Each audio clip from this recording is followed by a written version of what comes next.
Kalau Kapolri teguh dengan janjinya waktu awal-awal dilantik menjadi Kapolri, maka harusnya Kapolri ini segera membentuk tim untuk melakukan investigasi lebih lanjut. Manakala memang diperlukan satu perubahan atau sidang lanjutan tentang kode etik dilaksanakan atas nama keadilan dan juga reputasi Polri, menurut saya kenapa nggak diselenggarakan juga?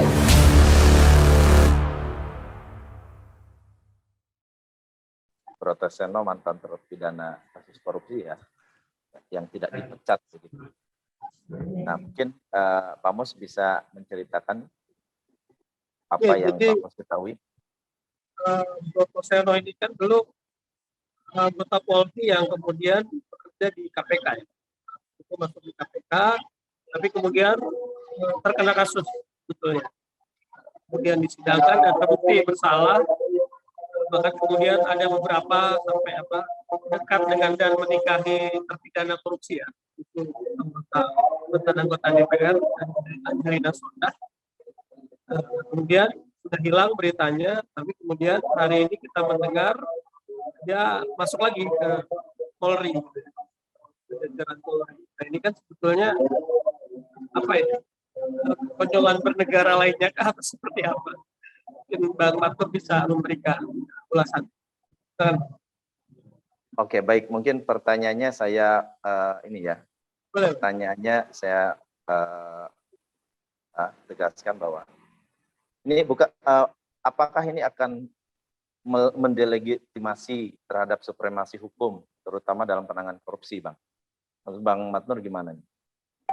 Ya, Broto Seno ini kan perwira yang sudah dihukum ya. Ia mendapatkan hukuman kalau vonisnya 5 tahun, dendanya 300 juta, subsidiar 3 bulan kurungan, dan pernah mendapatkan remisi hingga hampir 1 tahun ya, 12 bulan 25 hari ya. Jadi status Broto Seno ini sudah menjalankan hukuman ya. Hukumannya apa? Tadi Mustafa sudah sampaikan, kasusnya kasus adalah penyuapan atau permintaan dari keluarga yang berperkara untuk ditunda pemanggilan kasusnya dan memberikan dana sebesar 1, berapa ya, 1,9 miliar ya untuk penundaan pemanggilan kasus ya. Nah, saya kira ini sudah masuk ke ranah, sudah diputuskan pengadilan dan tersangkanya ya, bukan tersangka lagi ya, sudah terbukti ya, pelakunya sudah terbukti bersalah dan sudah menjalankan hukuman. Nah, saya kira ya seorang polisi yang mendapatkan satu hukuman itu sudah merupakan satu apa istilahnya, cacat dalam hal profilnya dia gitu loh. Sebagai penegak hukum, dia paling mengerti, memahami hukum, tetapi dia adalah orang yang melakukan pelanggaran hukum dan sudah dihukum, gitu kan? Nah, ini saya kira Broto Seno ini harusnya tidak lagi ditugaskan di Kepolisian Republik Indonesia ya. Tetapi kan kalau kita baca ya keterangan di berbagai media itu dikatakan dalam keputusan hakimnya ya, dan juga ada sidang etik, itu tidak diputuskan untuk diberhentikan tidak hormat Broto Seno ini. Ya, saya kira harusnya ini kita kembalikan kepada hakim-hakim di sidang etik ya. Saya sayangnya tidak mengetahui siapa saja anggota dari komite etik yang menyidangkan kasus Broto Seno ini ya. Saya kira keputusan kode etik ini agak aneh ya, agak kontroversial ke orang yang sudah dinyatakan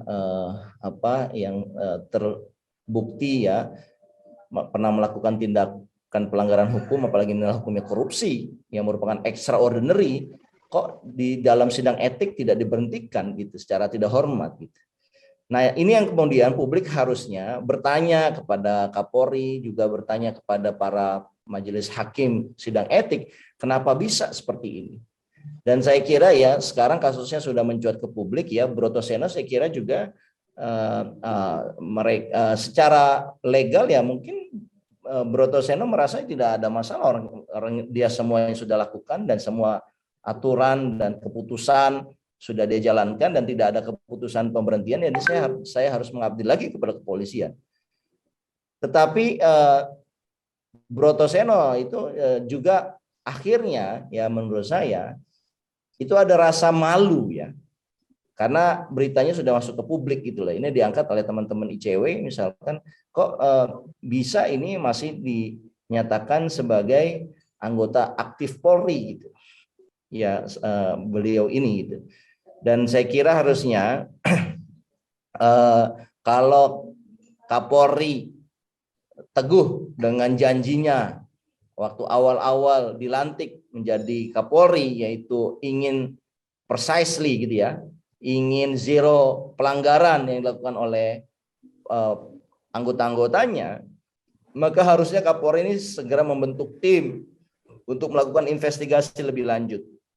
Manakala memang diperlukan satu perubahan atau apa istilahnya sidang lanjutan tentang kode etik dilaksanakan atas nama keadilan dan juga reputasi Polri, menurut saya kenapa nggak diselenggarakan juga?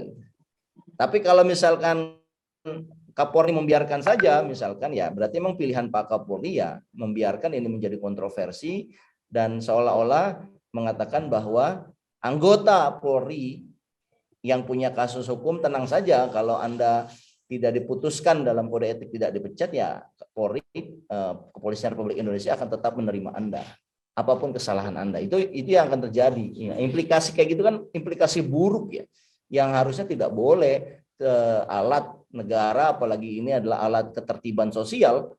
Ya, pelakunya ini harus pelaku yang bersih sehingga masyarakat percaya kepada kepolisian.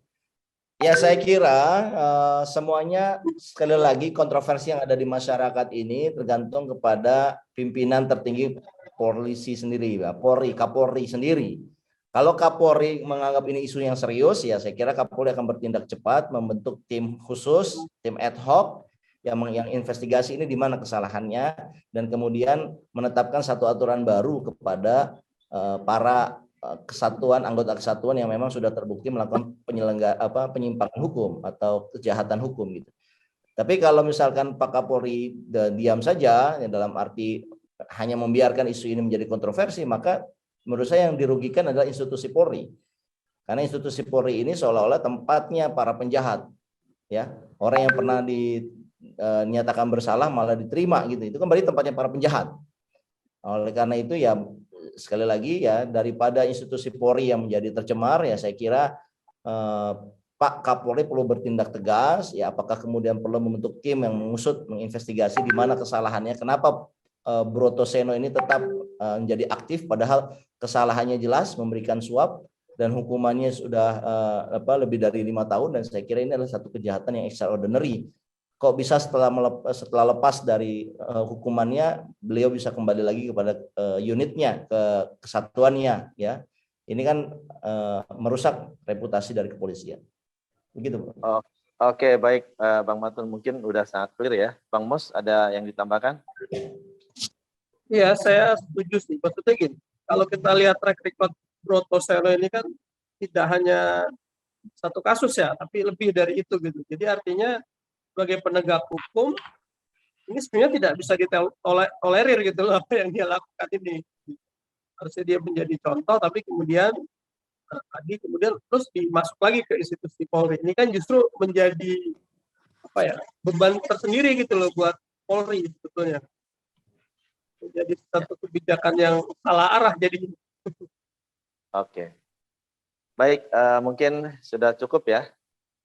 Sudah clear untuk topik yang terakhir ini. Dan pemirsa, terima kasih atas perhatiannya. Semoga ini menjadi pencerahan bagi para pemangku kebijakan dan masyarakat Indonesia tentunya. Dan jangan lupa untuk subscribe channel Ahmad Nur Hidayat, pakar kebijakan publik, dan ikuti terus Jangan Salah Arah yang tayang setiap harinya. Oke, silakan Bang Mus. Ya, terima kasih kepada Bro Eko, terima kasih kepada Bang Matnur atas pemaparan dan pencerahannya buat kita.